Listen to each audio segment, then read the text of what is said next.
জুলুম ও জালিমের পরিণতি বিষয়টি আমাদেরকে মনে রাখতে হবে আলোচনা বোঝার জন্য, শোনার জন্য। বিষয়টি আবারও আমি বলছি, জুলুম এবং জালিমের পরিণতি দুইটা বিষয়। একটা হলো জুলুম, আর জুলুম যে করে তাকেই তো বলা হয় জালেম, নাকি? এই জুলুম করলে জালিমের কি পরিণতিটা হবে দুনিয়াতে এবং পরকালে, এটা আমাদেরকে ভালো করে বুঝতে হবে। তার কারণ আমরা আজীবন ইতিহাসের পাতায় পড়েছিলাম জোর যার মূল তার, জোর যার মূল তার। কিন্তু এখন এই বিষয়টি ইতিহাসের পাতায় নাই, এটা বাস্তবে আমাদের ঘরে ঘরে ঘরে ঘরে এসে পৌঁছেছে, ঠিক কিনা বলে? এজন্য আমাদেরকে বুঝতে হবে আসলে জালেম কাকে বলে, জুলুম কাকে বলে। আমি নিজেকে এত বড় পাক্কা মুসল্লি মনে করি, আমার মাঝেও কোনো ধরনের জুলুমের লেশমাত্র আছে কিনা জানতে হবে, কি হবে না? এখন গ্রাম গায়ে একটা কথা আছে, গরম ভাতে পিলাই বেজার, বলে না? ছোটকালে এই কথাটা শুনতাম, কিন্তু আমার এক ওস্তাদের কাছে আরো কিছু বাড়াইয়ে শুনছি, বলবো সেগুলো। হুজুর বলতেন প্রায় প্রায় গরম ভাতে বিড়াল বেচার, চাঁদনি রাতে চোর বেচার, আর উচিত কথায় ঘর উজাড়। শেষেরটা মনে হয় বুঝতে পারেন নাই। উচিত কথায় ঘরটা উজাড় হয়ে যাবে, ঘরে কাউকে আপনি পাবেন না। ঘরে উচিত কথা বলবেন, বলবে নতুন হুজুর হয়ে গেছে। আবার যদি দাড়ি মোছ পাকা থাকে বলবে বুড়া খালি ক্যাট ক্যাট করে। আছে কি নাই? আমি চিন্তা করলাম আসলে তিনটা কথাই কোরআন হাদিসের কথা নয়, তবে বাস্তব। চোরে কখনো চায় না যে পূর্ণিমার চাঁদ আকাশে উদিত হোক, আর বিড়ালের পেটে যতই ক্ষুধা থাকুক সে চায় না আমাকে গরম ভাত দেওয়া হোক। আর ঘরে যদি ভকাটে ছেলে মেয়ে বা ঘরের সদস্যদের মাঝে কেউ বখাটে থাকে, সে কখনো চাইবে না যে ঘরের কর্তা উচিত কথা বলুক, ঠিক কিনা বলে? বন্ধুরা আমার, সারা জীবন আমরা শুনি জুলুম জুলুম জুলুম। আসলে জুলুমটা কি? এটা ব্যাপক আলোচনা। আমি খেয়াল করছি আজকের জুমাতে এবং আগামী জুমাতে যদি আল্লাহ তাআলা আনেন, এই দুটি জুমায় আমি এই একই বিষয়ের উপরে কথা বলবো ইনশাআল্লাহ। যতটুকু বলি আল্লাহ সুবহানাহু ওয়া তাআলার কাছে আমরা কামনা করছি কাল কিয়ামতের ময়দানে যেন আমাকে এবং এই আলোচনা আমরা যারা শুনব এবং এই মিডিয়ার মাধ্যমে যারা শুনবেন, কমপক্ষে এই মানুষগুলোকে যেন কিয়ামতের ময়দানে জালেম হয়ে আল্লাহ তাআলার সামনে উঠতে না হয়। বলুন আল্লাহুম্মা আমিন। বন্ধুরা আমার, জুলুম শব্দটা আরবি শব্দ। এর বাংলা অর্থ আমরা সবাই জানি যে এর অর্থ হলো অত্যাচার, অবিচার,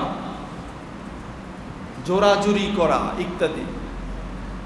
কিন্তু এই জুলম শব্দটার আরেকটা অন্তর্নিহিত অর্থ আছে, এটাও আরবি থেকেই বাংলা। সে অর্থটা হলো জুলমুন, মানে হলো অন্ধকার। জুলমুন মানে কি? অন্ধকার।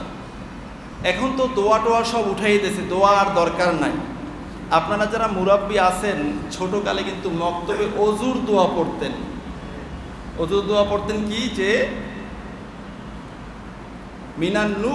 মিনাজ জুলুমাতি ইলান নূর, যে আল্লাহ আমাকে আপনি অন্ধকার থেকে আলোর দিকে বের করে নিয়ে যান।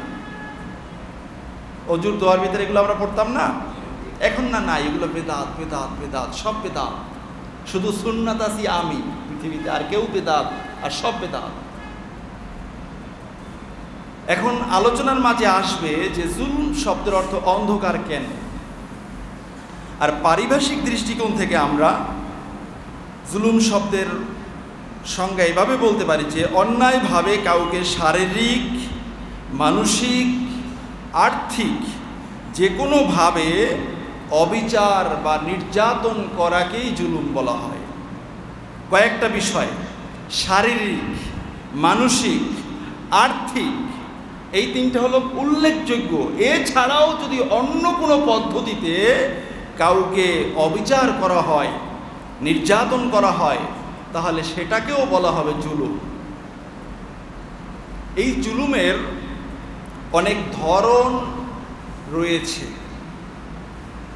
যেমন প্রথম যে ধরনটা সেটা হলো অন্যায়ভাবে কাউকে হত্যা করা বা হত্যার কাজে সহযোগিতা করা। সমাজে আছে না নাই? ভালো ভালো মানুষ জীবনে কোনোদিন কারো উপরে জুলুম করে নাই, একটা থাপ্পড় দেয় নাই, এই ঘোলা পানিতে এসে মানুষ মাইরেও ফেলাইছে। আছে না? জালেম, 1 নাম্বার জালেম। আরেকটা ধরন হলো কারো সম্পদ অন্যায়ভাবে কেড়ে নেওয়া, হস্তগত করা। সম্পদ আমার না, আপনার, কিন্তু আমি জোর আছে আমার, আমি নিয়ে যাব, এটা একটা জুলুম। আবার কারো উপরে একজন মানুষ নিরপরাধ, কিন্তু আমার ক্ষমতা আছে, আমি বলবো আমাকে এত হাজার টাকা দাও, না হলে আমি তোমার নামে উঠাইয়ে দেবো যে তোমার সাথে অমুকের সাথে সম্পর্ক আছে, অমুক মেয়ের সাথে সম্পর্ক আছে, অমুক ছেলের সাথে সম্পর্ক আছে। এই যে অভিযোগগুলো, এগুলো হলো মারাত্মক পর্যায়ের জুলুম। সমাজে আছে না নাই?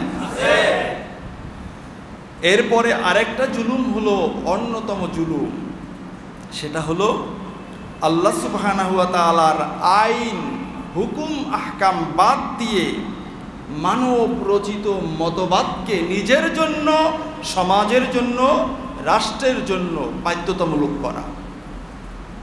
আপনি পার্সোনাল একজন ব্যক্তি, আপনি আল্লাহর বিধান মানেন না, আপনি মানুষের বানানো বিধানগুলো মানেন। আবার আপনি একজন সমাজপতি, আপনি আপনার সমাজে আল্লাহর বিধানকে বাদ দিয়ে মানব রচিত বিধানকে বাস্তবায়ন করতে চান, এটা জুলুম। জুলুমের আরো ধরন হলো অন্যায়ভাবে কারো জমি দখল করা, জোর জবরদখল করা। আর কি আছে না সমাজে? আপনাদের গাজীপুরে বেশি, ঢাকার শহরে জায়গার খোঁজ কোথাও পাইলে হয়েছে, সেখানে হুমড়ি খাইয়া পড়ে সব। আছে না? জুলুম। এরপরে আরেকটি জুলুম হলো মিথ্যা সাক্ষ্য দেওয়া। যে কোনো জায়গায়, এটা আদালতে হোক, চায়ের দোকানে হোক, বাড়িতে হোক, মিথ্যা সাক্ষী দেওয়া। আমি দেখি নাই, তারপরেও বলবে হ্যাঁ উনি এটা করছে। সমাজে এটারও প্রচলন খুব বেশি বেশি আছে, ঠিক কিনা বলেন? এরপরে আরেকটা জুলুম হলো শ্রমিক নিয়োগ দিয়ে শ্রমিকের পারিশ্রমিক যথোপযুক্তভাবে পরিশোধ না করা। আছে না সমাজে? শ্রমিকের দিকে কি যাইবেন? মসজিদের ইমামেরই তো বেতন বাকি থাকে 3 মাসের, 6 মাসের। আছে না? অথচ ইন্টারভিউর সময় সভাপতি, সেক্রেটারি, বড় বড় মোসওয়ালা, বাবরিওয়ালা, জুব্বাওয়ালা, কি হাইফাই ধরনের ইন্টারভিউটা নিছে, ইমাম নিয়োগ দিতেছে, কিন্তু ইমামের পেটে ভাত নাই। এ কারণে তাকবীরুল্লাহর আওয়াজ পিছনের কথা শোনা যায় না, লোকমা দেয়। আছে না পাবলিক? জুলুম, আলেমদের উপরে জুলুম। এরপরে আরেকটা জুলুম হলো ইয়াতিমের মাল বক্ষণ করা। আমাদের সমাজে ইয়াতিম আছে না? বর্তমান সমাজে ইয়াতিমের সংখ্যাটা একটু বেশি বেড়ে যাচ্ছে। পিতা থেকেও নাই, শুধু তালাক আর তালাক, তালাক আর তালাক। আছে না? তালাক দিয়ে চলে যায়, সন্তানের খবর নেয় না। বাপ থেকেও নাই, রাস্তা রাস্তায় সন্তান ঘোরে। এই সমস্ত সন্তানদের সম্পদ বক্ষণ করা, এটা জুলুম। আল্লাহ সুবহানাহু ওয়া তাআলা কোরআনুল কারীমে বলেছেন, ইয়াতিমের সম্পদ যারা খায় তারা এটা সম্পদ খায় না, তারা যেন এটা আগুন বক্ষণ করে। বলুন নাউযুবিল্লাহ। তো সমাজে আছে কি নাই? দেখেন, এই সমস্ত জুলুমের ব্যাপারে আল্লাহ সুবহানাহু ওয়া তাআলার স্পষ্ট ঘোষণা। সূরা কসাস 37 নম্বর আয়াত, আল্লাহ তাআলা বলেছেন, ইন্নাহু লা ইউফলিহুজ যালিমুন। এই জালেমরা কখনোই সফল কাম হবে না, না দুনিয়াতে না পরকালে। লা ইউফলিহুজ যালিমুন, সম্ভব নয়। কারণ জুলুম এটা অন্ধকার, এটা দিয়ে আলোর দিকে অগ্রসর হওয়া এটা সম্ভব নয়, ঠিক কিনা বলেন? এবং আল্লাহ সুবহানাহু ওয়া তাআলা সূরা শুআরার 227 নম্বর আয়াতে আল্লাহ তাআলা বলেছেন, ওয়া সায়ালামুল্লাযীনা যালামু আইয়া মুনকালিবিন ইয়ানকালিবুন। আল্লাহ তাআলা বলছেন, অচিরেই জালেমরা জানতে পারবে তাদের প্রত্যাবর্তন স্থল, তাদের অবস্থান স্থলটা কোথায় হবে। অচিরেই, সায়ালামু, অচিরেই জানতে পারবে অবস্থান স্থল। আপনি মনে করেন না যে জুলুম করে এসিতে গিয়ে ঘুমান এটাই তো আপনার অবস্থান স্থল, না, এটা আপনার নয়। আপনার জন্য নির্ধারিত আরেকটা জায়গা আছে, সেখানে অচিরেই আপনি যাবেন, এটার ঘোষণা দিয়েছেন আমার আল্লাহ রাব্বুল আলামিন, ঠিক কিনা বলেন? তা ওই জায়গায় যে কখন আপনার ডাক আসবে সেটা তো কেউ জানে না, যে কোনো মুহূর্তেই ডাক আসতে পারে, ঠিক কিনা বলেন? আল্লাহ সুবহানাহু ওয়া তাআলা হুঁশিয়ারি দিচ্ছেন যে সাবধান, জালেমরা সাবধান, অচিরেই তোমরা জানবে। এখন জুলুম করে আরেকজনের উপরে অত্যাচার করে তোমার সম্পদ বাড়াও, তোমার প্রভাব প্রতিপত্তি বাড়াও, কিন্তু অচিরেই তোমার বাসা, তোমার বাড়িঘর এটা থাকবে না, তোমার প্রত্যাবর্তনের স্থল হবে আরেকটা, সেখানে তোমাকে যেতেই হবে, ঠিক কিনা বলেন? দেখেন হাদিস পাকে এসেছে, হাদিসখানা অনেকগুলো কিতাবে এসেছে, মুসলিম শরীফ, তিরমিজি শরীফ, ইবনু মাজাহ, মুসনাদে আহমদ, দারিমি শরীফ সহ আরও অনেক কিতাবে এসেছে। আল্লাহ রসুলের প্রিয় সাহাবী হযরত আবু যর গিফারি রাদিয়াল্লাহু তাআলা আনহু বর্ণনা করেছেন যে রাসূলুল্লাহ সাল্লাল্লাহু আলাইহি ওয়াসাল্লাম ইরশাদ করেছেন, আল্লাহ রাব্বুল আলামিন বলেছেন, মানে হলো হাদিসে কুদসি। এটাকে কি বলা হয়? হাদিসে কুদসি। আল্লাহ তাআলা বলেছেন, কি বলেছেন? ইয়া ইবাদি, ওহে গোটা পৃথিবীর আমার বান্দারা, ইন্নী হাররামতুজ জুলমা আলা নাফসি, আমি রব আমার নিজের উপরে জুলুম করাকে হারাম করে দিয়েছি। বলুন না সুবহানাল্লাহ। আল্লাহ তাআলা ঘোষণা দিয়েছেন, আমি রব, আমার সর্বময় ক্ষমতার অধিকারী আমি রব, কিন্তু আমি কারো উপর জুলুম করব না। জুলুম করা আমি নিজের কুদরতি সত্তার উপরে আমি হারাম ঘোষণা করেছি। কখনো আমি রবের দ্বারা চুল পরিমাণ জুলুম হবে না কারো উপরে, চাই সে মুসলিম হোক চাই সে অমুসলিম হোক। বলুন আল্লাহু আকবার। বিশ্বাস হয়? বলেছেন কে? আল্লাহ। এক চুল পরিমাণ জুলুম হবে না। আচ্ছা, আপনি যে অফিসে চাকরি করেন, ওই অফিসের বস মনে করেন নতুন নিয়োগ পাইছে, আইসা সবাইকে 150, 200, 250 শ্রমিক তার অধীনস্থ সবাইকে বললেন যে দেখেন, আমি নিজে 2 নাম্বার কাজ করি না, আপনাদেরকেও করতে দেব না। তাহলে কি কর্মচারীদের ভিতরে একটু ভয় থাকবে না যে স্যার তো 2 নাম্বারই করে না, স্যার বলছেন স্যার সলিডভাবে সব কিছু দেখবেন। আর যদি শুধুমাত্র আপনাদেরকে বলে যে আপনারা 2 নাম্বারই করবেন না, উল্টোপাল্টা করবেন না, অফিসে ঠিকমতো কাজ করবেন, তার মানে আমি উল্টোপাল্টা করতেও পারি, আমারটা ধরার অধিকার আপনারা রাখেন না, ঠিক কিনা বলেন? এখন আল্লাহ রাব্বুল আলামিন সর্বময় ক্ষমতার অধিকারী। আল্লাহ নিজেরটা আগে বলছেন যে আমি রব নিজের উপরে হারাম করে দিলাম জুলুম করা। বলুন না আল্লাহু আকবার। এরপরে কি? ওয়াজআলতুহু বাইনাকুম মুহাররামা, ও আমার বান্দারা, তোমরা জমিনে থাকবে, তোমাদেরকে আমি কখনো কখনো সম্পদের শক্তি দিব, কখনো কখনো তোমাদের জনগণের শক্তি দিব। সাবধান, তোমাদের উপরও জুলুম করাকে আমি রব হারাম করে দিলাম।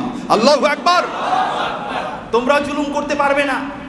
আমি রবের উপরে, আমি রব যেমনিভাবে হারাম করলাম, আমি রব তোমরা গোলামের উপরে আমি এই জুলুমকে হারাম করে দিলাম। বলুন সুবহানাল্লাহ। এরপরে কি? ফালা তাজালামু, সুতরাং সাবধান, তোমরা কেউ পারস্পরিকভাবে একে অপরের উপরে জুলুম করবে না, পারস্পরিকভাবে জুলুম করবে না। হাদিসখানা কত ক্লিয়ার, ঠিক কিনা বলেন? আগে আমরা জানতে পারলাম সরাসরি কোরআনের আয়াত। আল্লাহ বলছেন জালেমরা অচিরেই জানতে পারবে তারা এন্তেকালের পরে কোথায় যাবে, ঠিক কিনা বলেন? কিন্তু ওই সময় জানলে ওখান থেকে আর বের হওয়ার তো কোনো সুযোগ নাই। এরপরে আবার হাদিসে কুদসি আল্লাহ নিজে বলছেন, আমি নিজের উপরে হারাম করে দিলাম জুলুম, এবং তোমরা যারা আমি রবের গোলাম তোমাদের উপরও আমি হারাম করে দিলাম, সাবধান তোমরা পারস্পরিকভাবে একে অপরের উপরে জুলুম করবে না। বলুন না সুবহানাল্লাহ। এখন জুলুম আছে কি নাই? দেখেন আরেকখানা হাদিস, এই হাদিসখানা এসেছে সুনান তিরমিজি, মুসলিম শরীফ, বুখারী শরীফেও এসেছে হাদিসখানা। হযরত আব্দুল্লাহ ইবনে ওমর রাদিয়াল্লাহু তাআলা আনহুমা বর্ণনা করেছেন হাদিসখানা। রাসূলুল্লাহ সাল্লাল্লাহু আলাইহি ওয়াসাল্লাম ইরশাদ করেছেন, আয-যুলমু যুলমাতুন ইয়াউমাল কিয়ামাহ। যেই সমস্ত জালেমরা এই পৃথিবীতে জুলুম করবে, ওই জুলুমটা সে পৃথিবীতে রেখে কবরে যাবে, কবর থেকে জুলুমকে বাদ দিয়ে হাসরের ময়দানে উঠবে, এটা পারবে না। বরং জুলুম একবার করছে, যার উপরে জুলুম করছে সে যদি ক্ষমা না করে, এই জুলুমটা নিয়ে সে কবরে যাবে, কিয়ামতের ময়দানে জুলুমটা নিয়ে উঠবে, তার জুলুমের পরিধি অনুযায়ী তার চারপাশে থাকবে অন্ধকার আর অন্ধকার। বলুন না নাউযুবিল্লাহ। এ কারণে জুলুমের অর্থ অন্ধকার। হাদিসে সরাসরি এসেছে জুলুমটা কিয়ামতের ময়দানে অন্ধকার থাকবে, অন্ধকার। অনেক বড় বড় নেতা, অনেক বড় বড় সমাজপতি, অনেক বড় বড় মানুষ, দেখতে শুনতে অনেক বড় হাজি সাহেব ছিল, কিন্তু চারদিক থেকে অন্ধকার বেষ্টিত থাকবে হাসরের ময়দানে। তাকে দেখা যাবে না, সেও এক কদম সামনে অগ্রসর হতে পারবে না। জুলুমের বিচার কিয়ামতের ময়দানে হবে। একমাত্র জাহান্নাম যখন হাঁটতে পারবে না, জায়গায় দাঁড়িয়ে থাকবে, আল্লাহর নূরের ফেরেশতারা লাথি দিয়ে জাহান্নামে জালেমদেরকে ফেলে দিবে, ঠিক কিনা বলেন? তাদের কোনো নিস্তার হবে না, অচিরেই জানতে পারবে তাদের আশ্রয়স্থল কোথায়। জাহান্নামে ফালাইব, শুধু পড়তে থাকবে, নিচে পড়তে থাকবে। ৭০,০০০ বছর পরে গিয়ে তলদেশ স্পর্শ করবে জাহান্নামের। বলুন না নাউযুবিল্লাহ। জানতে পারবে তারা কোথায় যাবে। আরেকখানা হাদিস, এই হাদিসখানায়ও একই কথা বলা হয়েছে যে আল্লাহ রসুল প্রথমে বলছেন যে ইত্তাকু যুলমা, উম্মতের আমার, তোমাদের জন্যই তো আমি আমার জীবনটা অক্ষ করে দিয়েছি। আল্লাহর রসুলের জীবনীতে পার্সোনাল কোনো কাজের চিন্তা আল্লাহর রসুলের মাথায় কখনো আসে না। একবারে পৃথিবীতে যখন আগমন করছেন, আগমন থেকে শুরু করে পর্দা করা পর্যন্ত, পর্দা করার পরে রওজা মোবারকে পর্যন্ত, কিয়ামতে জান্নাত জাহান্নাম ফয়সালা হওয়ার আগ পর্যন্ত, এমনকি মৃত্যুকে যখন আল্লাহ সুবহানাহু ওয়া তাআলা নিজের কুদরতি হাতে জান্নাত এবং জাহান্নামের মাঝখানে বসে সব জান্নাতি এবং জাহান্নামীদেরকে দেখিয়ে জবেহ করবে, তার আগ পর্যন্ত আল্লাহ রসুলের ব্রেনের ভিতরে শুধুমাত্র উম্মতের চিন্তা। বলুন আল্লাহু আকবার। আল্লাহ রসুলের কোনো পার্সোনাল, পারিবারিক, কোনো ব্যক্তিগত কোনো চিন্তা ছিল না, নাই, এখনো কিয়ামতেও থাকবে না। শুধু উম্মতি, উম্মতি, রব্বি হাবি উম্মতি, ও আমার রব, আমার উম্মত। বলুন না সুবহানাল্লাহ। এই নবীজি অনেক আদর করে বলেছেন ইত্তাকু যুলমা, উম্মতের আমার, জুলুম থেকে তোমরা নিজেকে বাঁচিয়ে রাখো। তার কারণ ফা ইন্না যুলমা যুলমাতুন ইলা ইয়াউমিল কিয়ামা, কারণ এই জুলুমটা হবে কিয়ামতের ময়দানে ঘুটঘুটে অন্ধকার, অন্ধকার আচ্ছন্ন। জালেমরা কিয়ামতের ময়দানে চোখে দেখবে না, কিচ্ছু চোখে দেখবে না।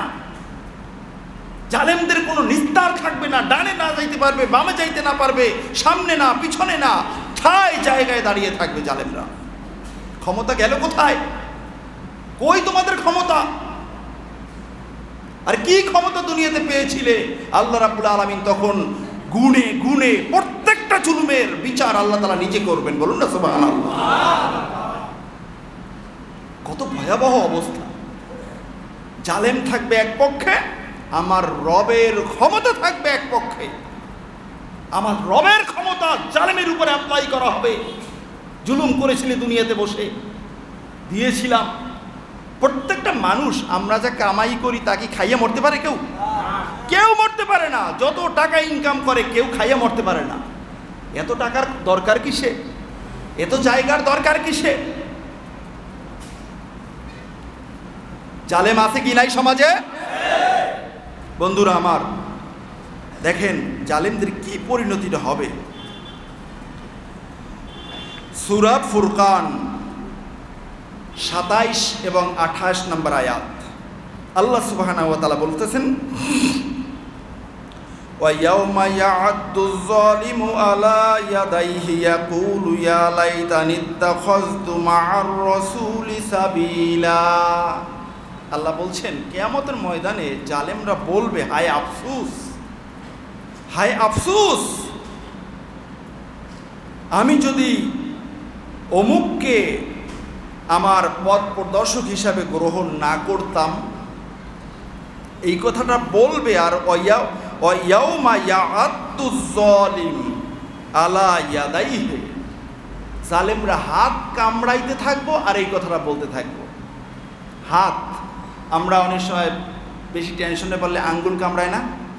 দেখছেন না আঙ্গুল কামড়াইতে? দেখছেন আঙ্গুল দাঁতের নিচে দিয়ে আঙ্গুল কামড়াইতে থাকে। হাসরের ময়দানে এই জালেমরা এত বেশি টেনশনে পড়ে যাবে, পুরা হাতটা মুখের ভিতরে দিয়ে কামড়াইতে থাকবে। কামড়াইতে কামড়াইতে খাইতে খাইতে কোনুই বরাবর পর্যন্ত আসবে, এরপরে তার মুখের ভিতরে ঢুকবে না। এই পর্যন্ত এসে ক্ষান্ত হবে, এই পর্যন্ত খেয়ে ফেলবে নিজের হাত নিচে। হায় আফসোস, ইয়া লাইতানি ইয়া লাইতানি ইয়া লাইতানি, করলামটা কি দুনিয়াতে বসে? আমাকে যদি ওই ক্ষমতাটা দেওয়া না হতো, আমি যদি একজন ঠেলাওয়ালা হতাম, আমি যদি একজন পান বিক্রেতা হতাম, তাহলে তো আমি কারো উপর জুলুম করতে পারতাম না। আফসোস, শুধু আফসোস আর আফসোস। কিয়ামতের ময়দানে হাত কামড়াইয়ে খাইয়া ফেলাইব। এরপরের আয়াত কি? আল্লাহ তাআলা বলছেন, ইয়া ওয়াইলাতা লাইতানি লাম আত্তাখিজ ফুলালান খলিলা। হায় আফসোস, আমি যদি অমুককে আমার বন্ধু হিসাবে গ্রহণ না করতাম। মানুষ জুলুম করে কখন? যখন তার বন্ধুটা অনেক ক্ষমতা সম্পন্ন থাকে, ঠিক কিনা বলেন? বন্ধু, লাম আত্তাখিজ ফুলানান খলিলা, অমুককে যদি আমি বন্ধু হিসাবে গ্রহণ না করতাম। এই আয়াত থেকে বোঝা যায়, আপনি বন্ধু যদি বানাইতে হয়, একজন ভালো মানুষকে বন্ধু বানাতে হবে। খারাপ মানুষকে বন্ধু বানাইবেন, আপনার পরকাল বরবাদ হয়ে যাবে। আজকে রাজপথে, বাড়িতে বাড়িতে, পাড়ায় পাড়ায়, মহল্লায় মহল্লায় কারা জুলুম করে? যাদের বড় ভাই আছে, যাদের দাদা বাবুরা আছে, তারাই এলাকা এলাকায় জুলুম করে, ঠিক কিনা বলে? কিয়ামতের ময়দানে চিৎকার মেরে মেরে বলবে, হায় আফসোস, অমুক দলের পিছনে যদি আমি না ঘুরতাম, অমুক বড় ভাইয়ের কথা যদি আমি না শুনতাম, অমুক জায়গায় যদি আমি গিয়ে আমার নামটা না লেখাইতাম, তাহলে তো আমার জুলুম করা সম্ভব ছিল না। এখন পরিচয় দেয়, আইডি কার্ড বের করে, আমি অমুক। আবার বলে, আমাকে চেনো, আমি অমুকের লোক। আছে কি নাই? অমুক তমুক সব সহ জাহান্নামের ইন্ধন হতে হবে কিয়ামতের ময়দানে, ঠিক কিনা বলে? কোনো অমুকে বাঁচাতে পারবে না। হ্যাঁ, অমুক যদি আল্লাহওয়ালা হয়, সে যদি আমার বন্ধু হয়, সে জান্নাতে যাওয়ার পর আমাকে খুঁজবে, ঠিক কিনা বলে? এছাড়া কখনো জালেমের খোঁজ, কোনো ব্যক্তির খোঁজ কেউ কখনো নিবে না। তাহলে এই হাত কামড়াইতে কি কিয়ামতের ময়দানে আমরা চাই নাকি? চান নাকি? হাত কামড়াই। এখন মনে করতে পারেন যে কিয়ামতের ময়দানে এত বড় বড় নেতা, কত ক্ষমতা, এগুলোই আল্লাহ কেমনে শাস্তি দিবে? দুনিয়াতেই তো কেউ তাদেরকে ধরতে পারে না, ধরা ছোঁয়ার বাইরে থাকে, ঠিক কিনা বলেন? ধরা ছোঁয়ার বাইরে থাকে। এটা আন্তর্জাতিক পর্যায়েও আছে, রাষ্ট্রীয় পর্যায়েও আছে, পারিবারিক পর্যায়েও আছে। ধরা ছোঁয়ার বাইরে। ওনাকে আল্লাহ কৌশল দিয়েছেন, কৌশল অ্যাপ্লাই করে উনি সব জায়গা থেকে বেঁচে যায়, সব জায়গায় থাকে দুধের ধোয়া। আছে কি নাই? এখন এইটার উদাহরণ এসেছে হাদিসের মাঝে। হাদিসেরটা একটু পরে বলি, আগে কোরআনেরটা বলি। সূরা আনকাবুতের মাঝে আল্লাহ তাআলা বলেছেন, শোনো শোনো দুনিয়ার মানুষেরা, তোমরা যে জুলুমটা করবে, তোমরা মনে করতে পারো যে তোমার পিছনে তো 5 কোটি মানুষ দৌড়ায়, তোমাকে কেমনে জুলুম করা হবে? আবার তুমি পারিবারিকভাবে যে জুলুমটা করতেছো তোমার সন্তানাদির উপরে, তোমার স্ত্রীর উপরে, তোমার আত্মীয় স্বজনের উপরে, তোমার ব্রেন দিয়ে তুমি বেঁচে যাও, মনে করো যে তোমাকে কেউ বোঝে না, কেউ ধরতে পারে না। কিন্তু শোনো শোনো, আমি আল্লাহ তোমাদের পিছনে অনেক জাতিকে এই জুলুমের কারণে ধ্বংস করে দিয়েছি। ওই জাতির অবস্থাটা কেমন ছিল? অকানু মুস্তাবসিরিন, ওই মানুষগুলো ছিল গোটা পৃথিবী ব্যাপী বিচক্ষণ, অনেক ব্রেনি, অনেক মেধাবী। আমি তাদেরকে পর্যন্ত জুলুমের শাস্তি পৃথিবীতে দিয়েছি, কিয়ামতের ময়দানেও দিব। বলুন আল্লাহু আকবার। অকানু মুস্তাবসিরিন, আল্লাহ নিজে ওই জালেমদের পরিচয় দিচ্ছেন যে এই সমস্ত জালেমরা ছিল পৃথিবী বিখ্যাত, অনেক মেধাবী। তাদের মেধার ধারে কাছে কেউ যাইতে পারত না, কিন্তু মেধা দিয়ে কি করেছে? পাবলিকের উপরে জুলুম করেছে।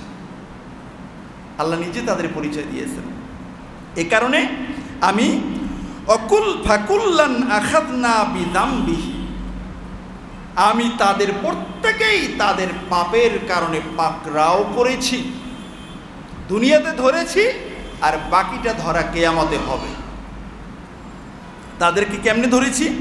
আল্লাহ তাআলা বলছেন, ফামিনহুম মান আরসালনা আলাইহি হাসিবা, তাদের অনেকের উপরে আমি পাথর বর্ষণ করেছিলাম, পাথরের বৃষ্টি পড়েছিল।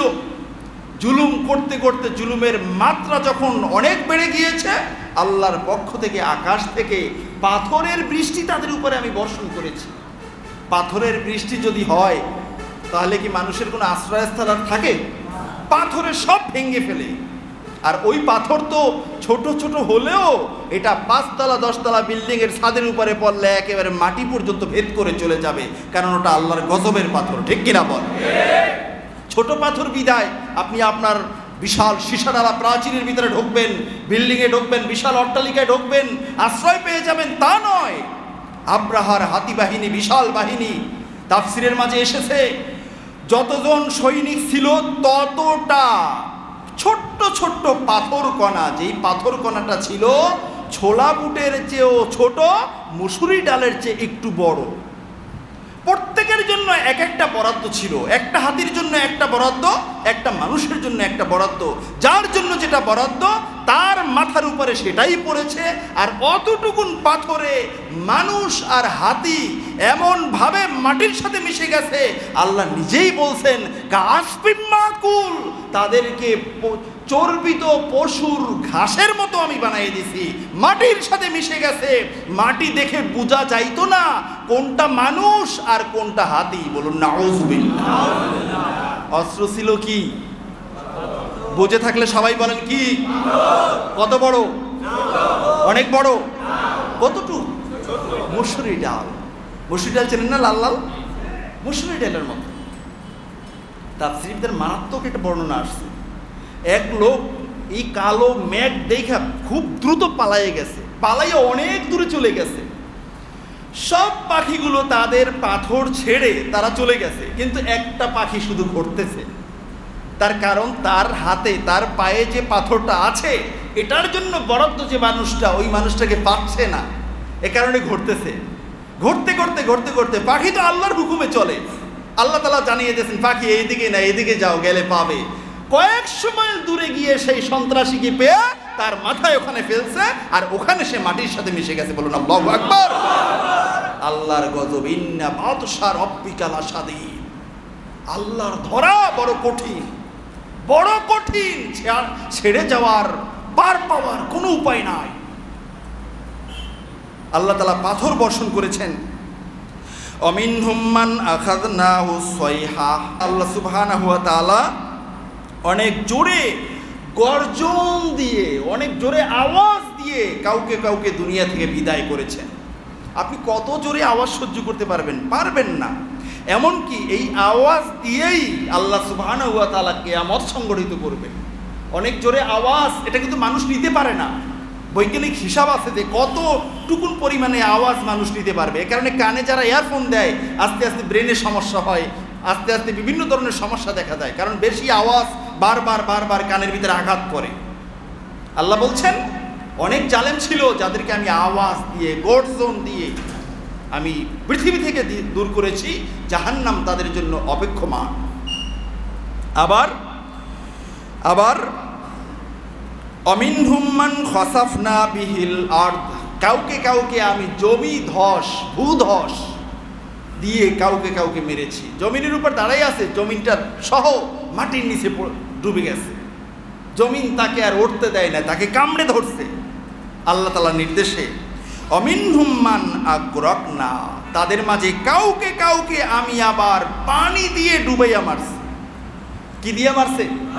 পানি দিয়া। পানি পানি হুকুম মানে কার? সিডরের সময় যেভাবে আসার কথা যদি ওইভাবেই আসতো, আল্লাহ তাআলা যদি দয়া না করতেন, বাংলাদেশের এই ৫৬,০০০ বর্গ মাইলের ৫ ভাগের ৪ ভাগের মাটি কয়েক হাত উঠে যাইত, যেই পাওয়ার নিয়ে সেটা আসতেছে। হুকুম মানে কার? আল্লাহ। তাহলে আল্লাহ সুবহানাহু ওয়া তাআলা বলছেন যে আমি এভাবে বিচক্ষণ বিচক্ষণ ব্যক্তিদেরকেও আমি দুনিয়া থেকে সরিয়ে দিয়েছি। তাদের মাঝে ১ নাম্বার বড় একটা জালেম, নাম ছিল নমরুদ। নাম ছিল কি? নমরুদ। এই নমরুদ কেমন জালেম ছিল? ৪০০ বছর পর্যন্ত গোটা পৃথিবীটা শাসন করছে। কয় শত বছর? এটা সবাই বলেন, কয় শত বছর? ৪০০ বছর। ইব্রাহিম আলাইহিস সালাম আল্লাহর পয়গাম্বার, আল্লাহর খলিল, মুসলিম জাতির পিতা, তার সাথে গাদ্দারি শুরু করে দিয়েছে। আল্লাহ তাআলা এক ঝাঁক মশা প্রেরণ করছেন যে যাও, এই নমরুদ ৪০০ বছর পর্যন্ত রাজত্ব কইরে গোটা পৃথিবীতে, তার দাম্ভিকতায় এখন আমার বন্ধু এবং তাকে যারা অনুসরণ করছে তারা টিকতে পারতেছে না। যাও, চলে যাও, যাইয়া প্রত্যেককে কামড়াইয়ে কামড়াইয়ে মারো। মশাগুলো এসে নমরুদ বাহিনীকে যারে যেখানে পাইছে কামড় দিয়েছে। মশার কামড়ে এত বিষাক্ত ছিল, এত ব্যথা ছিল, ছটফট করে করে করে করে ওই জায়গায় মারা গেছে। সব মশাগুলো তাদের দায়িত্ব পালন করছে। একটা ল্যাংড়া মশা আল্লাহকে ডাক দিয়েছে, হ্যাঁ আমার রব, এতগুলো মশা সবগুলো তো ছিল অনেক তেজি, আমি কি করব? আমার তো একটা পা ভাঙ্গা, আমি তো ল্যাংড়া, আমার দ্বারা কি হবে? আমি কি আপনার জালেমদেরকে খতম করতে পারবো না কাউকে?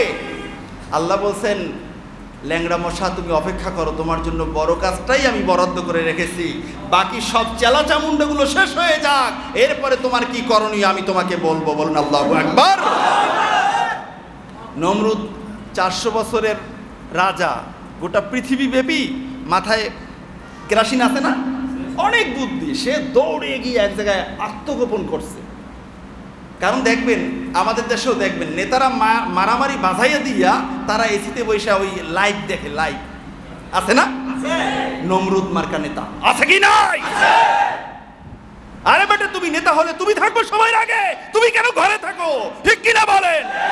আর এই ঘরে থেকে থেকে এই সমস্ত পচা নেতারা সোনার বাংলাদেশের মুসলিম যুবকদেরকে দিয়ে সন্ত্রাসী, রাহাজানি, মারামারি, কাটাকাটির আশ্রয় দেয়। ঠিক কিনা বলেন? এটা হলো মুসলমানদের কাজ নয়। সময় কম, সময় কম, অনেক কথা। বন্ধুরা আমার, এখন দেখেন এই নমরুদ গিয়ে আশ্রয় নেছে। এখন মশা ল্যাংড়াটা ঘুরতে আছে উপরে। আল্লাহ কি করতাম? যাও, এই নমরুদ যেখানে পালাইছে অমুক জায়গা থেকে ফাঁকা আছে, সেখান থেকে ঢোকো, ঢুইকা তুমি তার নাকের ভিতরে ঢুকে যাও। বলুন আল্লাহু আকবার। নাকের ভিতরে ঢোকার পরে শুধু মশার কামড়েই মরে নাই, নমরুদের স্পেশাল কি বলে এটা, পিএস, এই পিএস এর জোতার বাড়ি কপালের উপরে দিতে দিতে দিতে দিতে এক পর্যায়ে এমন জোরে দিছে মাথাটা ফেটে গেছে। ল্যাংড়া মশাটা আবার আল্লাহর কাছে চলে গেছে। সুবহানাল্লাহ বলেন না? মাথা ফাইটে ভাগ হয়ে গেছে। ল্যাংড়া মশার গায়ে একটু ওই নাপাক রক্তটা পর্যন্ত লাগে নাই, মশাটা আবার উঠে গেছে। কয়শো বছরের রাজা? কতটুকু এলাকার? সোনার বাংলাদেশের, সোনার ভারতের, সৌদি আরবের, গোটা পৃথিবীব্যাপী বাদশাহ। আমি আপনাদেরকে আগে বলছি, গোটা পৃথিবীব্যাপী রাজত্ব করেছে পৃথিবীতে মোট এই পর্যন্ত 4 জন ব্যক্তি। কয়জন বলেন? 4 জন ব্যক্তি। এর মাঝে 2 জন হলো মুসলমান আর 2 জন হলো কি? কাফের। 2 জন মুসলমান আর 2 জন কি? কাফের। তাহলে আল্লাহ তাআলার ভাগটা দেখেন, তাহলে সমান সমান দিয়েছেন। কাফেরদেরকেও দিয়েছেন 2টা, মুসলমানদেরকেও দিয়েছেন 2টা, ঠিক না? এখন দেখেন, এই 2টা মুসলমানের মাঝে একজন ছিলেন সুলাইমান আলাইহিস সালাতু ওয়াস সালাম, আল্লাহর নবী এবং বাদশা। সুবহানাল্লাহ বলেন। একদিকে নবী আর একদিকে কি? কতটুকু এলাকার? গোটা পৃথিবীর, গোটা পৃথিবীর বাদশা। সব জিনিস তার কথা মতো চলে, বলুন না সুবহানাল্লাহ। যে বিশাল সিংহাসন, আল্লাহ এই ওয়াজ আবার একদিনের ওয়াজ। আর একজন হলো যুলকারনাইন, বলুন না সুবহানাল্লাহ। এই 2 জন মুসলমান আর কাফেরদের ভিতরে একটা ছিল এই নমরুদ, আর একটা ছিল বখতে নসর। আর একটা নাম কি? বখতে নসর। এই 2টা সমস্ত ঐতিহাসিক এই কথাগুলো কিন্তু তাফসিরেও আসছে এবং ইতিহাসেও আসছে, হাদিসে বা কোরআনের আয়াত দিয়ে না, সাবিত না। এখন ইতিহাসের মাঝে, তাফসিরের মাঝে এসেছে আবারও একজন বাদশা গোটা পৃথিবীব্যাপী বাদশাহী করবেন, বলুন না সুবহানাল্লাহ। উনি কি মুমিনের দলে থাকবেন না কাফেরের দলে থাকবেন? এটা স্পষ্ট করে দিয়েছেন ঐতিহাসিকরা, মুফাসসিরিনে কেরামগণ, যে শুনে রাখো, জেনে রাখো, গোটা পৃথিবীর জালেমরা শেষ জামানায় আরেকজন আল্লাহর পক্ষ থেকে আল্লাহর গোলাম পৃথিবীতে আসবে, একেবারে মাশরিক থেকে মাগরিব পর্যন্ত ইসলামের পতাকা উড়িয়ে দিবেন। তিনি কাফেরদের দলে নয়, মুসলমানদের দলে। আর তার পরিচয় হলো খলিফাতুল্লাহিল মাহদি, বলুন সুবহানাল্লাহ। আরেকজন আসবেন, তখন এই জালেমদের বাটি চালান দিয়েও খুঁজে পাওয়া যাবে না। জালেম পরাইবে গাছের নিচে, গাছের পিছনে, পাথরের পিছনে, গাছ পাথর কথা বলবে। বুখারী শরীফের তাকরারের হাদিস 8, 9, 10 জায়গায় এসেছে হাদিসখানা, যে গাছ পাথর কথা বলবে মুসলিম মুজাহিদদের সাথে, যে ও মুজাহিদ, ও মুসলিম, ও আল্লাহর বান্দা, আমার পিছনে একটা জালেম আছে, আসো আসো তাকে হত্যা করো, বলুন না সুবহানাল্লাহ। জালেমদেরকে এই সমস্ত বর্ণনা থেকে সাবধান হওয়ার দরকার আছে কি নাই? কিন্তু জালেমরা বুঝবে না, সিলগালা করা, সিলগালা করা। বরং এগুলা শুনলে, ভালো করে বুঝলে, যদি আরেক জায়গায় গিয়ে বুঝাইতে যান, আপনাকে ডিলেট করার সম্ভাবনা থাকবে।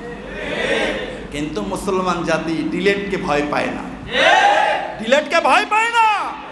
বরং মুসলমান যদি সত্যিকার অর্থে থেকে থাকে, উমরের রক্ত যার শরীরের ভিতর রয়েছে, খোলাফায়ে রাশিদিনের ভালোবাসা যার রয়েছে, ইসলামের জন্য, হকের জন্য শুধুমাত্র কল্লা কাটা নয়, হাজারো খণ্ডে বিভক্ত হতে রাজি। সুতরাং আমাদের কোনো ভয় নাই।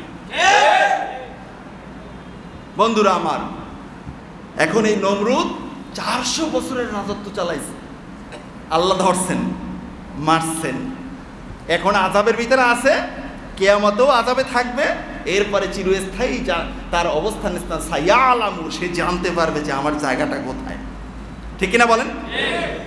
এরপরে ধাপটালা আরেক গাদ্দার, তার নাম হলো ফেরাউন। আল্লাহ কি ফেরাউনকে ছাড়ছে? ক্ষমতা ছিল না? অনেক ক্ষমতা। বর্তমান পৃথিবীতে যার যা ক্ষমতা, তার চেয়ে কয়েক গুণ বেশি ক্ষমতা ছিল ফেরাউনের।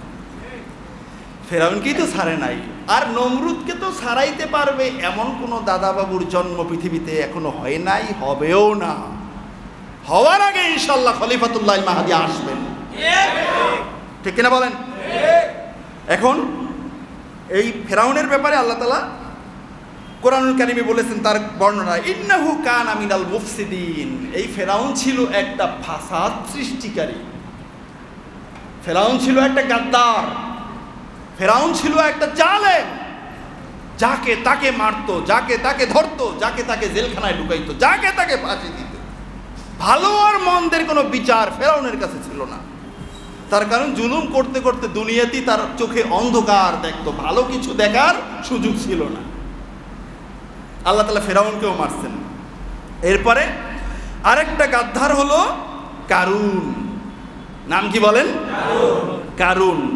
এই কারুনের ব্যাপারে কারুনের ব্যাপারে কোরআনুল কারিমে অনেক সুন্দর বর্ণনা এসেছে এবং তাফসিরের মাঝে সূরা কসাসের ৭৬ নম্বর আয়াতে অনেক বিশাল বর্ণনা এসেছে। কারুনের যে সম্পদ ছিল, এই সম্পদের ব্যাপারে আল্লাহ নিজেই বলেছেন, আতাইনাহু মিনাল কুনুজ, আমি কারুনকে অগাধ সম্পত্তি দিয়েছি এবং তার চাবিগুলো বহন করার জন্য বিল উসবাতিল উলিল কুওয়া, বিশাল একটা শক্তিশালী বাহিনীর দরকার হতো এই কারুনের আলমারির সিন্দুকের চাবি বহন করতে। বলুন না সুবহানাল্লাহ। কত সম্পদ আপনি চিন্তা করতে পারছেন? কত সম্পদ! অনেকে বলেছেন ৭০টা উটের বোঝা ছিল কারুনের চাবিগুলো শুধুমাত্র। কত লকার তার ছিল, কত জায়গায় তার সম্পদ ছিল, স্বর্ণ রূপা হীরা মণি জহরাত দিয়ে পুরো ভরা তার দরবার। এত ধাপটলা মানুষ তো ক্ষমতা দেখায় জনগণের আর হলো টাকা পয়সার, ঠিক কিনা বলেন? টাকা পয়সা এই কারণের ছিল টাকা পয়সা, জনগণও তো ছিল। ফেরাউনের ছিল জনগণ, ঠিক কিনা বলেন? নমরুদের ছিল জনগণ। আর এত বড় ধাপটালা হইলে সম্পদ তো থাকেই। তাহলে এত বড় বড় জালেমগুলোকে আল্লাহ তাআলা দুনিয়া থেকে বিদায় নিয়ে করেছেন, এই কারণকে আল্লাহ সুবহানাহু ওয়া তাআলা অপদস্থভাবে পৃথিবী থেকে বিদায় করেছেন। তাহলে এই সমস্ত জালেমগুলোকে যে আল্লাহ সুবহানাহু ওয়া তাআলা পৃথিবী থেকে বিদায় করেছেন, এগুলো ইতিহাসে আছে কি নাই? তা মোটামুটি একটা মেম্বার হইতে হইলেও তো এগুলো জানার কথা। কি বলেন? ফেরাউন, নমরুদ, হামান, এগুলোর নাম জানে না এমন মুসলমান পৃথিবীতে আছে? তো এগুলোর ক্ষমতার ব্যাপারেও তো জানে না। ফেরাউন ক্ষমতা দেখাইতে দেখাইতে দেখাইতে দেখাইতে শেষে কয় আমি মানুষই না, আমি তোমাদের খোদা। একেবারে সব শেষ করে ফেলাইছে। তাহলে এই ইতিহাসগুলো জানার পরেও ওই বড় ভাইয়ের কথায় চলে যায়, ওই ক্ষমতার জলে চলে যায়।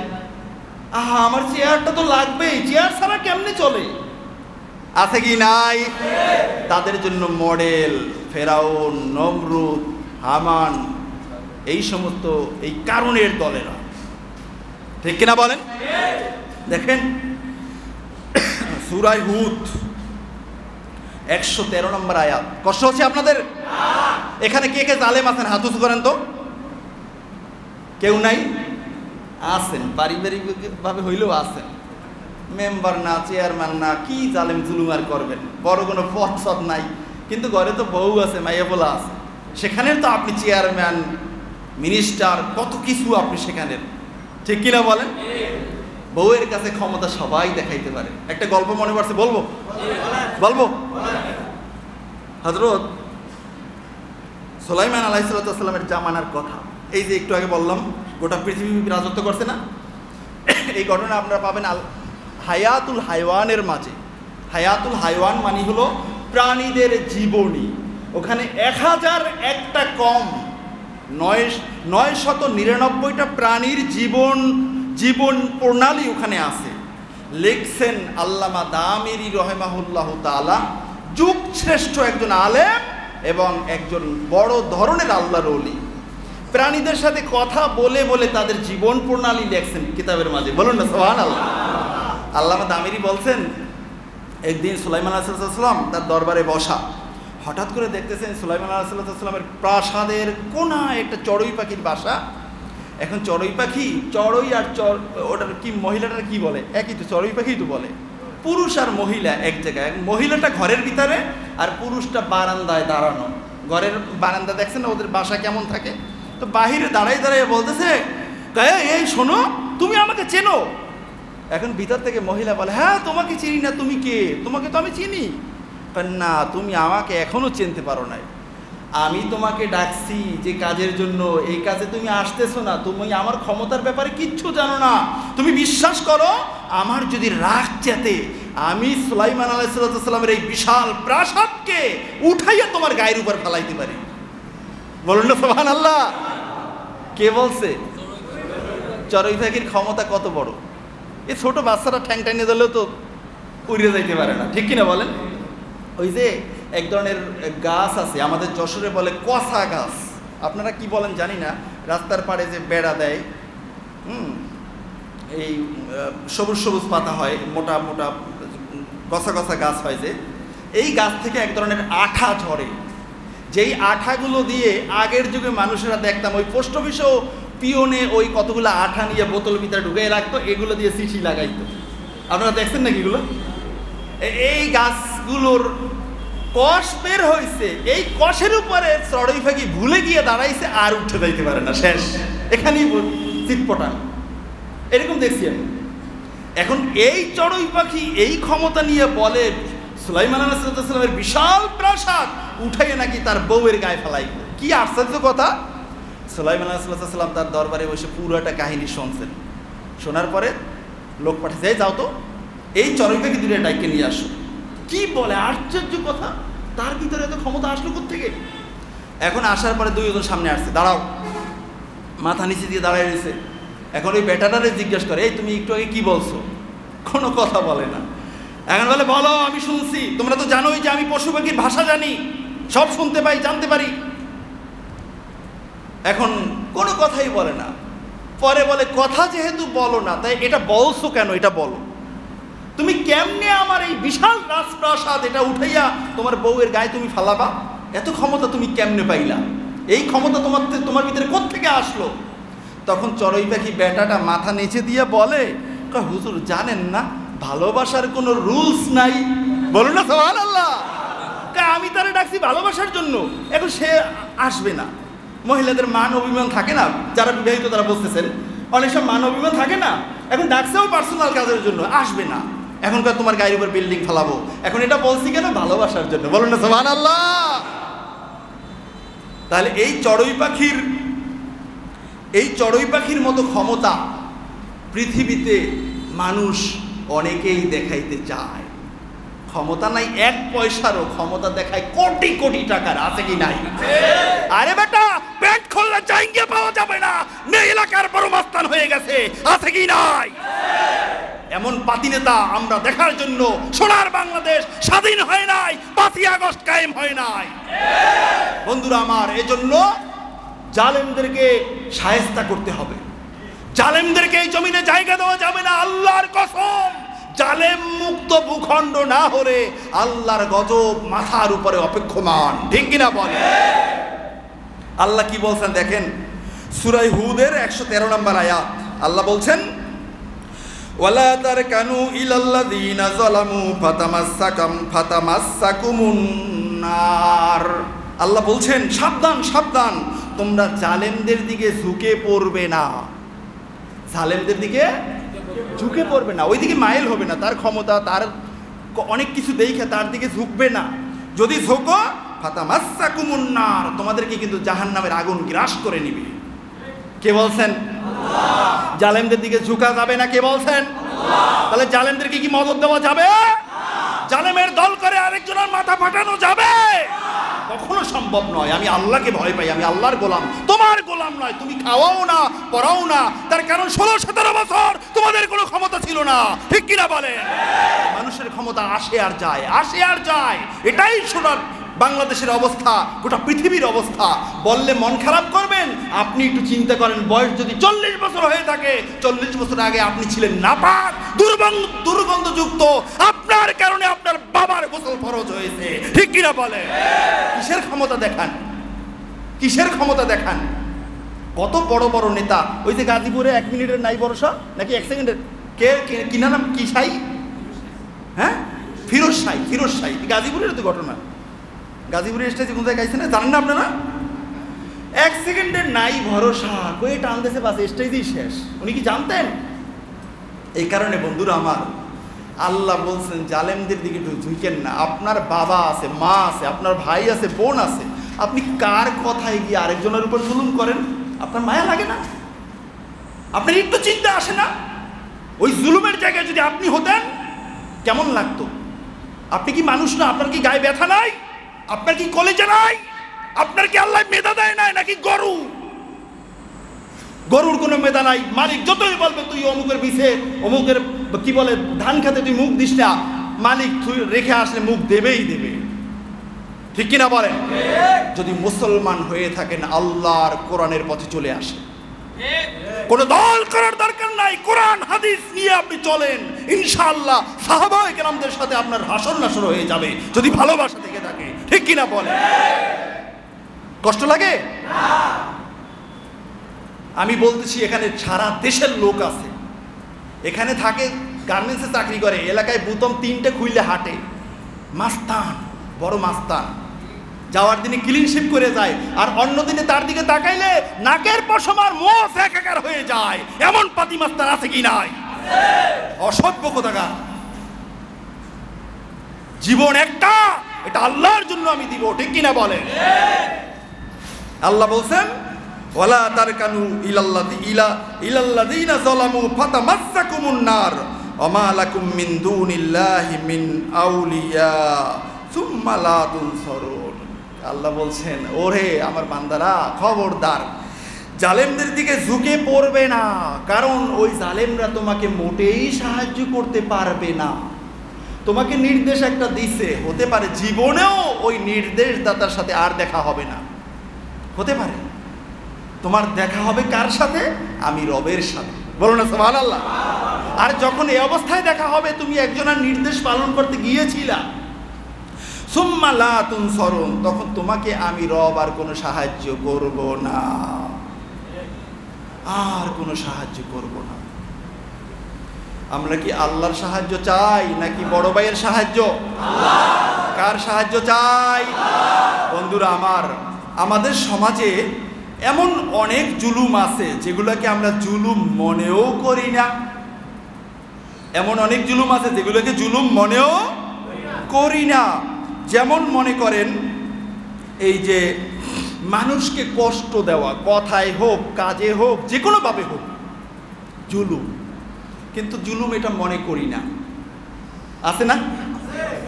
যে কোনো মানুষ, আপনি গাড়িতে আছেন, আপনার পাশের ভাইকে কষ্ট দেন, বসেই সিটটার ভেঙে ফেলায়, পিছনের মানুষটার হাঁটুতে লাগে, মাথায় লাগে, অথবা তার কোলে একটা বাচ্চা আছে, বললেও শুনে না, কয় আপনি যেভাবে পারেন বসেন, এটা ভাঙ্গার জন্যই তো দেশে।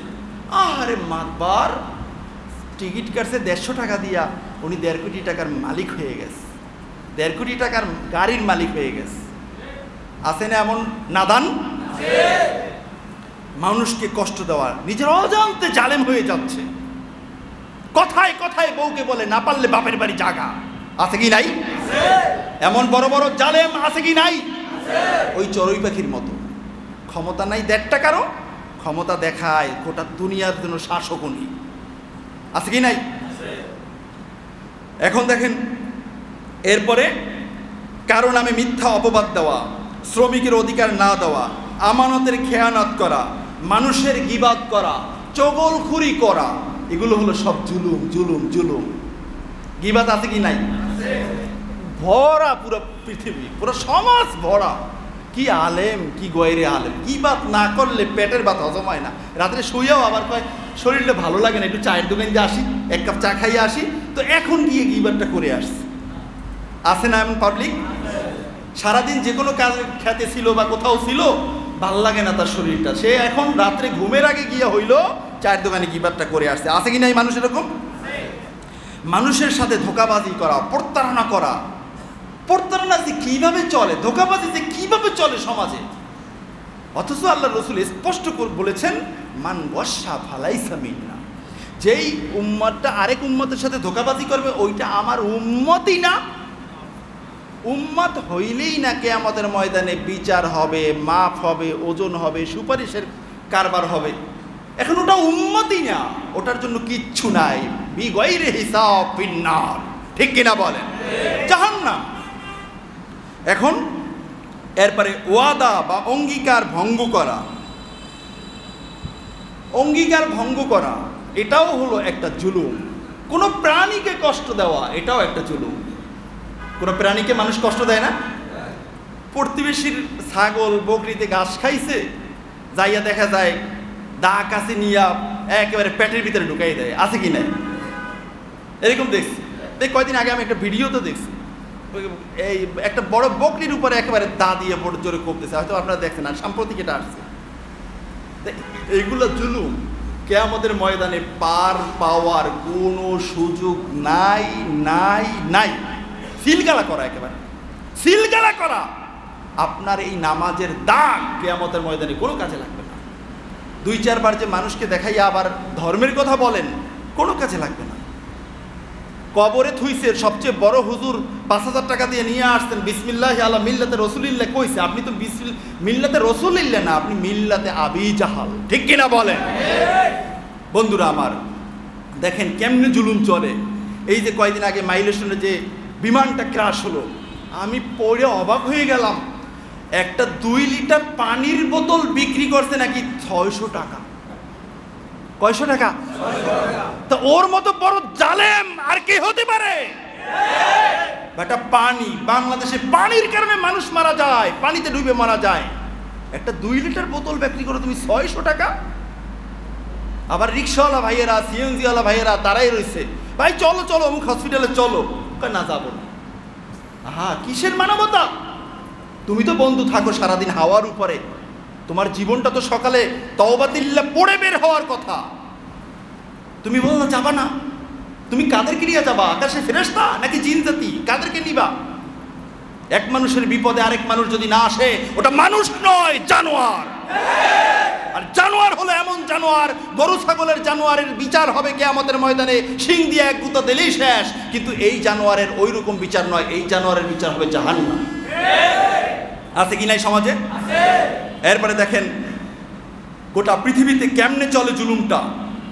ফিলিস্তিনের মানুষদেরকে ত্রাণ দিতে যায়, সেখানে পিপার স্প্রে করে, বোম বিস্ফোরণ করে, আবার মাদক দ্রব্য ঢুকিয়ে দেয়। জুলুম আছে কি নাই? আবার দেখেন আমাদের বাংলাদেশ, সোনার বাংলাদেশ, আমরা কথায় কথায় বলি আমাদের বাংলাদেশ হলো ইসলামী তাহাজিব তামদ্দুনে ঐতিহ্যবাহী বাংলাদেশ, ঐতিহ্যধন্য বাংলাদেশ। অনেক আশা করে আমাদের সেই ধর্মীয় উপদেষ্টা, অনেক স্বনামধন্য একজন আলেম, কিছুদিন আগে তার কথায় প্রমাণিত হলো, সে চায় যাতে মসজিদের ইমাম খতিবদেরকে প্রশাসনিক লোকেরা নিয়ন্ত্রণ করবে। এটা কি খতিবদের উপরে জুলুম নয়? এই জুলুম এই দেশের মানুষ মানবে না, ঠিক কিনা বলেন? কারণ মসজিদের ইমাম খতিবের মুখ থাকবে খোলা, কোনো কমিটি এখানে কোনো ধারাবাহিক কোনো নিয়ম দিতে পারবে না। হুজুর এটা বলবেন, এটা বলতে পারবেন না, এটা বলতে পারবে না। এটা যদি বলে ওই মসজিদে ওই ইমামের থাকাও জায়েজ নাই, যদি থাকতে চায় এটা সংশোধন করে থাকতে হবে, ঠিক কিনা বলেন? কিন্তু আমরা দেখেছি কখনো কখনো খুতবা পাঠিয়ে দেওয়া হয়, বিভিন্ন জায়গায় খুতবা পাঠিয়ে দেওয়া হয়।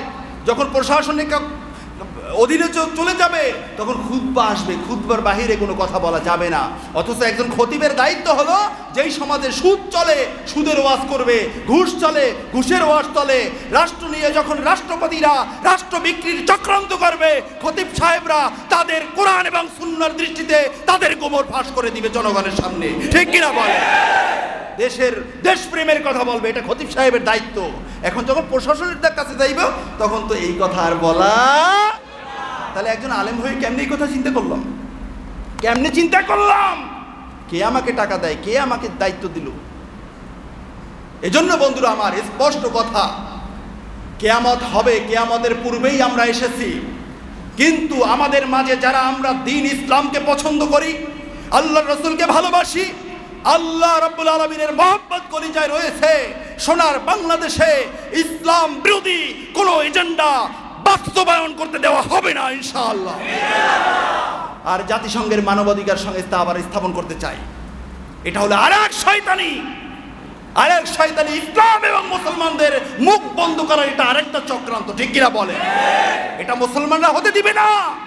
কিসের মানবাধিকার? ফিলিস্তিনে মানুষ মরছে, ফিলিস্তিনের ভিতরে মানুষ খানা পাচ্ছে না। আপনারা শুনলে অবাক হবেন, গত জুমায় একই 1 আগস্টে বিভিন্ন মিডিয়াতে এসেছে পৃথিবীর ইতিহাসে সবচেয়ে ছোট খুতবা পৃথিবীর ইতিহাসে গাজাতে ছিল গত সপ্তাহে। কি ছিল সেটা?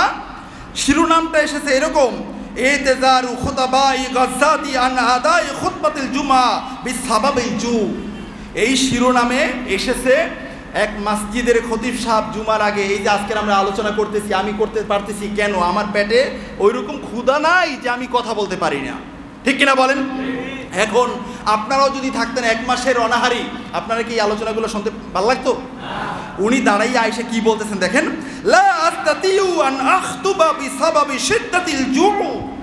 ও আমার বন্ধুরা, অত্যাধিক তীব্র ক্ষুধার কারণে আমি না পারছি কোনো কথা বলতে। ওয়া আনতুম লা তাস্তাতিউনা সিমা মিন শিদ্দাতিল জু, আর তোমরা তীব্র ক্ষুধার কারণে না পারছো আমার কোনো কথা শ্রবণ করতে। ফাকিমুস সালাহ, সুতরাং ওয়াজ নসিহতের দরকার নাই, ইকামত দাও, নামাজ কায়েম হয়ে যাক। বলুন আল্লাহু আকবার।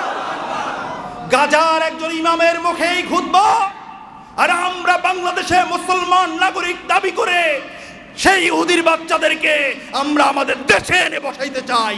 এটা কোনো মুসলমান মানবে না, মানবে না, মানবে না ইনশাআল্লাহ। বন্ধুরা আমার, তলে তলে তলে তলে মুসলমানদের ইসলামের গোড়া কাটার সিদ্ধান্ত চলতেছে। শেষ জামানা, শেষ জামানা, শেষ জামানায় কে মরবে কে বাঁচবে কোনো ইয়াত্তা নাই। তবে আমরা মুসলমান, আমরা দৃঢ়ভাবে নিয়াত করতে চাই, সত্য বলবো, সত্য নিয়ে চলবো, সত্যের উপরে মরবো। তাতে যত হাজার খণ্ডিত হয়ে যাক শরীর, এই শরীরের মালিক আমি নই, আমার আল্লাহ। ঠিক কিনা বলেন? বন্ধুরা আমার, দেখেন দেখেন মুসলমানদের উপরে কি নির্যাতনটা না চলে। গত 29শে জুলাইয়ের পত্রিকায় এসছে, ভারতের আসামে মাত্র 1 মাসে 3400 মুসলমানদের বাড়িঘর বুলডোজার দিয়ে ভাঙিয়ে দেওয়া হয়েছে। বুলডোজার দিয়ে ভাঙিয়ে দেওয়া হয়েছে। এটা কি জুলুম না? এটা জুলুম কি না? মনে রাখবেন, মাজলুম এবং আল্লাহ, ওয়ালাইসা বাইনাহুমা হিজাব, এই দুইয়ের মাঝে কোনো পর্দা থাকে না। পর্দা উঠে যাবে, আল্লাহ দোয়া কবুল করে নেবেন। এই জমিনে ফেরাউন, নমরুদ, হামান, কারুনের মতো এই দলে যারা থাকবে, ইঁদুরের গর্ত পাবে না লুকিয়ে থাকার মতো। ঠিক কিনা বলে? আল্লাহর বিচার এসে পড়বে। এজন্য ভাই, করজোর অনুরোধ, করজোর অনুরোধ, যার নাম পিতামাতা মুসলমানের নাম রেখেছে, মুসলমান বাবা মায়ের ঔরসে পৃথিবীতে এসেছি, আজকের থেকে আমরা আল্লাহর ঘরে আল্লাহকে সাক্ষী রেখে বলবো যে আল্লাহ, পার্সোনাল ভাবে, পারিবারিকভাবে, সামাজিকভাবে, রাষ্ট্রীয়ভাবে, আন্তর্জাতিকভাবে কোনো ধরনের জুলুম করব না। জুলুম যারা করে তাদেরকে সাপোর্ট করব না। নিজের কাছে নিজে প্রশ্ন করে, আল্লাহকে হাজির নাজির মনে করে, আল্লাহকে দুটি হাত উঁচু করে আমরা দেখাই কারা কারা রাজি। আল্লাহ কবুল করে বলেন আমিন। আরেকবার বলেন আমিন। আরেকবার বলেন আমিন। হাত নামান। ইনশাআল্লাহ আপনারা রাজি আছেন তো? দেখেন কি জুলুমটা চলে। মুসলিম উম্মার হেরেম হলো 1 নম্বর মক্কা মুকাররমা, 2 নম্বর মদিনা মুনাওয়ারা, 3 নম্বর হলো বাইতুল মাকদাস। ঠিক কিনা বলেন? গত সপ্তাহে সেখানে জাতীয় নিরাপত্তা বিষয়ক মন্ত্রী, যেটার নাম ছিল ইতামার বেন গেবির, তার নির্দেশে সেখানে নাচ গানের আয়োজন করা হয়েছে মসজিদের চত্বরে। অথচ আপনি আমি গেলে আমাকে নামাজ পড়তে দেওয়া হয় না। এবং সে বলেছে, আমি চাই পুরা আল আকসা চত্বর জুড়ে সঙ্গীতের ধ্বনি বেজে উঠুক। বলুন নাউজুবিল্লাহ। এগুলা হাজার হাজার মিডিয়ার মাঝে এসেছে। মুসলমানদের রক্ত বলতে আর নাই, রক্ত যেটা আছে সেটা আগুনে দাউ দাউ করে জ্বলছে। ঠিক কিনা বলে? ইনশাআল্লাহ চোখের পানি যায় নামাজে ফালান, আল্লাহ তাআলা কবুল করলে ইনশাআল্লাহ এই চামড়ার নিচে, এই কপালের নিচের চোখ দিয়ে দেখবেন বাইতুল মাকদাস নয়, গোটা পৃথিবীতে ইসলামের রাজ কায়েম হয়ে গেছে ইনশাআল্লাহ। আমরা সেই সময়ের ধ্বনি আমরা আমাদের কানে শুনতে পাচ্ছি। ঠিক কিনা বলে? এটা, এই কথাগুলো এটারই প্রতিধ্বনি, এছাড়া অন্য কিছু নয়। ঠিক কিনা বলে? আমাদের দেশে কেমন জুলুমটা চলছে। মানুষ ঠিকমতো বেতন নিতে পারে না, হারাম কাজে জড়িত পতিতালয়েরা, তাদেরকে রাষ্ট্রীয়ভাবে ভাতা দেওয়া হয়। এর চেয়ে নোংরামি রাষ্ট্রীয়ভাবে আর কিচ্ছু হতে পারে না। ঠিক কিনা বলে? আরে তাদেরকে যদি বেতন দিতেই মনে হয়, তোমরা যেই বেটারা তাদেরকে সাপোর্ট করো, তোমাদের ঘরে নিয়ে তাদেরকে কাজ দাও, তোমাদের ঘরের কাজের লোক হিসেবে রাখো। এরপরে যদি কোনোটা বেঁচে যায় তাদেরকে গার্মেন্টসে গিয়ে কাজ দাও, ঠিক কিনা বলেন? রাষ্ট্রীয় সম্পদ মুসলমানের সম্পদ, এটা দিয়ে পতিতায় হারাম কাজে নিযুক্ত ব্যক্তিদেরকে ভাতা দেওয়ার কোনো অধিকার রাষ্ট্র রাখে না, ঠিক কিনা বলেন? বন্ধুরা আমার, এই কথাগুলো অনেক ঝাঁঝালো। আমি আগেই বলছি, গরম ভাতে সবাই বলেন গরম ভাতে। আরেকটা কথা আছে, কইলে মায়ে মাইরি খায়, না কইলে বাফে কুত্তা খায়। জানেন এই গল্প? জানেন, অনেক ছিলেন না, অনেক আগে আমি পড়ছিলাম এটা। এই জন্য বন্ধুরা আমার, আমরা দোয়া করি, আমরা সবাইকে নিয়ে জান্নাতে যেতে চাই। কে কোন দল সেটা দেখার বিষয় নয়, শুধুমাত্র বলছে লা ইলাহা ইল্লাল্লাহ মুহাম্মাদুর রাসূলুল্লাহ, তাকে নিয়ে জান্নাতে যেতে চাই, ঠিক কিনা বলে? তুমি পাস করলি না নাই করলি সেটা দেখার বিষয় নয়, মাযহাবি না লামাযহাবি সেটা দেখার বিষয় নয়। আমরা প্রাণ খুলে দোয়া করি আল্লাহর জান্নাত এত বড় স্পেস যেখানে দেওয়ার মতো মানুষ খুঁজে পাওয়া যাবে না। তাহলে আমরা এই দেশের এই 18-19 কোটি মানুষ, আমরা যদি সবাই মিলে জান্নাতে যাই, আল্লাহর কোনো সমস্যা আছে? আমরা চাই সবাই জান্নাতি হোক, ঠিক কিনা বলে?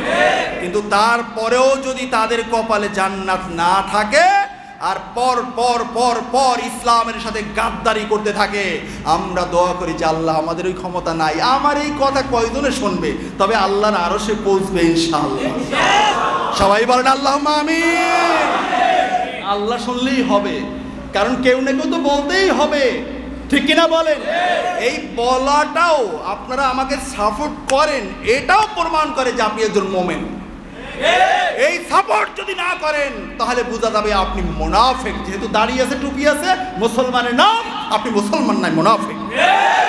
বন্ধুরা আমার, এজন্য আমরা চাই সবাই মিলে আমরা জান্নাতে যাব। না যদি হয়, তাদের তাকদীর যদি তারা নির্ধারণ করেই নেয় যে জাহান্নামে যেতেই হবে, তাহলে আল্লাহ তাআলা তাদেরকে যেন ক্ষমতাটা একেবারে লেস করে দেন। বলুন আমিন। কষ্ট পাইছেন? আল্লাহ সুবহানাহু ওয়া তাআলা সোনার বাংলাদেশের মাঝে ইসলামী হুকুমত কায়েম করে দেন, গোটা বিশ্বের মাঝে ইসলামী হুকুমত কায়েম করে দেন, যেই হুকুমতের রাজধানী হবে আমাদের প্রাণের বাইতুল মাকদাস। বলুন আল্লাহুম্মা আমিন। সুবহানাকাল্লাহুম্মা ওয়া বিহামদিকা আশহাদু আল্লা ইলাহা ইল্লা আনতা আস্তাগফিরুকা ওয়া আতুবু ইলাইক।